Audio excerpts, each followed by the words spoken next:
રાપરમાં અત્યાર સુધીમાં રખડતા ભટકતા ઢોરે 6 જેટલા વૃદ્ધને હડફેટે લેતા તેમના મૃત્યુ નિપજ્યા છે। 25 જેટલા લોકોને ઈજા થઈ છે। આમ છતાં રાપર નગરપાલિકા દ્વારા ઢોરને પકડવાનું અભિયાન ચાલુ કરવામાં આવતું નથી। ગઈકાલે આવેદનપત્ર પાઠવવામાં આવ્યું હતું અને તાત્કાલિક અસરથી આ અભિયાનનો અમલ કરે તેવી માંગ કરવામાં આવી છે।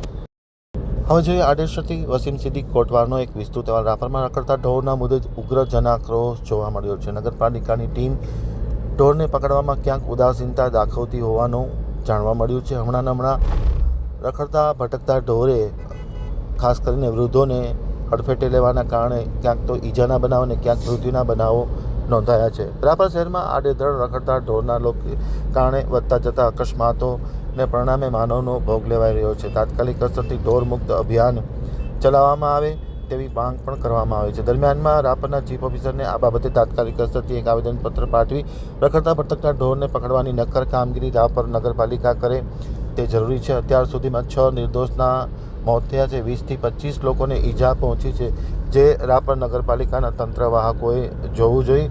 તાત્કાલિક અસરથી યોગ્ય કાર્યવાહી થાય તે ખૂબ જ અપેક્ષિત છે। આવેદનપત્રમાં પણ ઢોર પકડવાની ઝુંબેશને તાત્કાલિક અસરથી અમલમાં મૂકે તેવી પણ માંગ કરવામાં આવી છે, અન્યથા ઉગ્ર આંદોલન કરવામાં આવશે તેવી પણ ચીમકી આપવામાં આવી છે।